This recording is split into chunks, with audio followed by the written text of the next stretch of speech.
Chapter 7 was about leadership in groups and teams.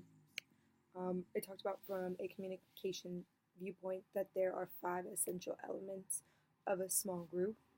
The first is that there's a common purpose or goal. The second is interdependence within the group. 3 was mutual influence. And 4 was ongoing communication. And 5 is that a small group is the size of 3 to 20 members. It then went on to talk about how groups evolve over time, how both group decisions and group leaders emerge as the group changes and matures. And emergent group leaders, those who aren't appointed by someone outside the group, they are selected through a process of elimination called the method of residues, and the leader contenders are eliminated until only one remains. Then, to emerge a leader, you should avoid actions that eliminate you from contention, like being silent, constantly joking around, trying to impress others with your knowledge, and instead you should participate frequently in the group decision, make constructive contributions, demonstrate your competence, and help build one cohesive unit. To provide effective leaderships in meetings, you should first determine if a meeting is necessary before even calling people together. You should have a clear agenda. You should lay the groundwork. You should maintain focus on the agenda throughout the meeting. You should definitely listen to others who attend the meeting. You should try to involve all the participants. You should keep a record, and then following you should evaluate the group's performance.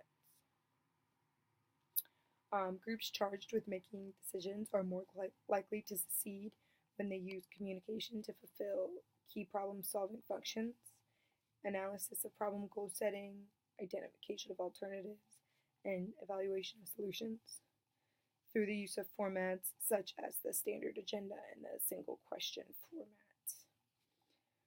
You should avoid logical pitfalls that undermine group decision making through counteractive influence, and you should highlight problems and reasoning to get the group back on track.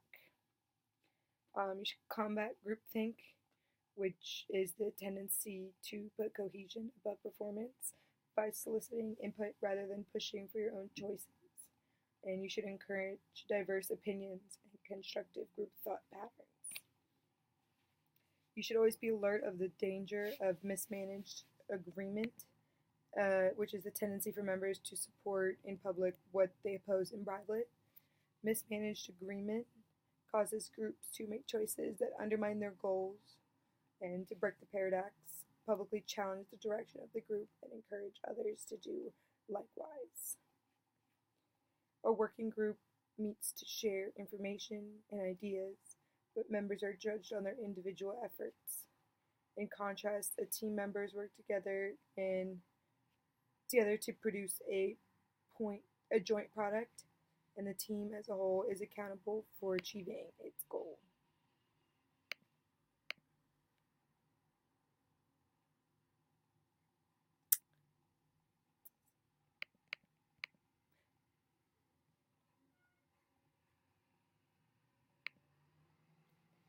One of your key responsibilities as a leader is to decide whether your members should function as a working group or as a team.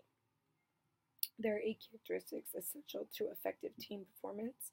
They include a clear and aspiring team goals, results-oriented team structure, competent team members, unified commitment, a collaborative climate, standards of excellence, external support and recognition, and principled leadership.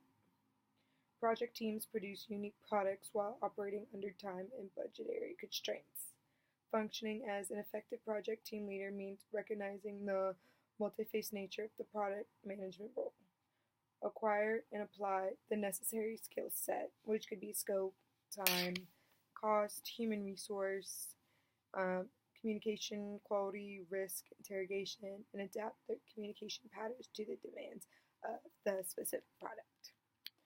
So overall, a conclusion to this chapter was just ways to manage and lead small groups and the difference between teams and groups, and that you should, follow a script, maintain the script, and get others to conclude with your same script.